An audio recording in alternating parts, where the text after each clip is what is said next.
Leo is known for two things. One, for being a way better movie than Wish, and two, for being a pretty quality Netflix original animated Adam Sandler movie. And I'd have to say it's warranted. It's a solid, enjoyable movie with some issues. First off, I'll say I quite like how the movie looks. The visual style is pretty standard, but I like the character designs. The kindergartners in particular are pretty funny. The backgrounds are interesting and have a lot of cute pop culture references. The animation is fluent and polished, and the visual gags are always pretty funny. The writing is alright. I'd say about 25% of the jokes get a laugh out of me. I will say there is a bit too much gross out for my taste, but I like how edgy the movie can be. Honestly, Leo, Puss in Boots, and the Spider-Verse films have been pioneers for going into more unsafe territory for kids' movies, though Leo is definitely the movie that takes the smallest step. The story is cute. It's mostly just Leo listening to kids and helping them with their issues. I'd say this movie could very easily be relatable to more younger or even some older viewers, and the themes alone make this movie worth watching. I will say the pacing and progression are a bit odd, and the progression is pretty choppy with a lot of events that are seemingly stitched together with chewing gum, and some of the dialogue can be a bit strange. This movie is also pretty strange with its antagonist. At first, the teacher, Miss Malcolm, is the antagonist for her students, and Squirtle is kind of like an antagonist for Leo, although they more closely resemble bickering friends.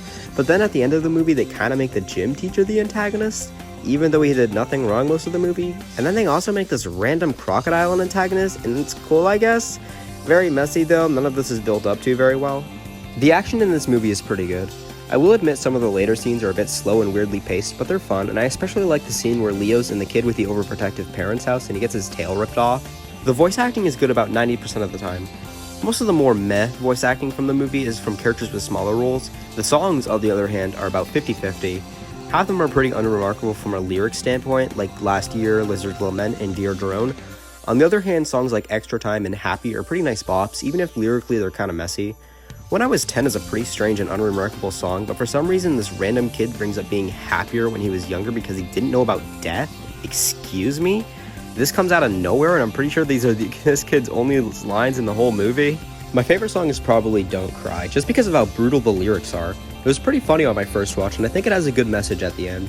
I also think Adam Sandler has a really nice singing voice. Something I really appreciate about the songs is they all try to have different visual styles and different genres, so even if some of them are meh, they're visually interesting and varied.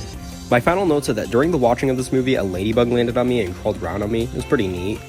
It's winter, how is it alive? Also, there's a really weird joke where the drone scans a girl's head and she's like 0.2 higher than 98.6, so we put some mask on her. And my only question is, why did they specifically choose a mask? Did they think about how anti-vaxxers might interpret this? I'm pretty sure it's an innocent joke and I'm just overthinking this, right?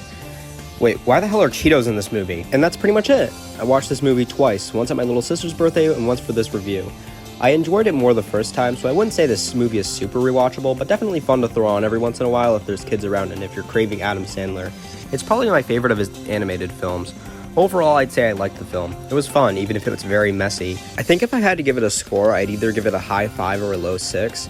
I want to clarify that's not a bad score. Hell, I'd say a 6 is where I put movies I'd recommend watching at least once, and 5 is just more average movies. Don't tell anyone, but I'd also probably lower Last Wish to a 7. It's pretty good, but I say other movies I give an 8 are more impactful to me personally.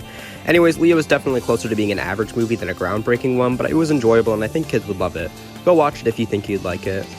Also, what the hell is this?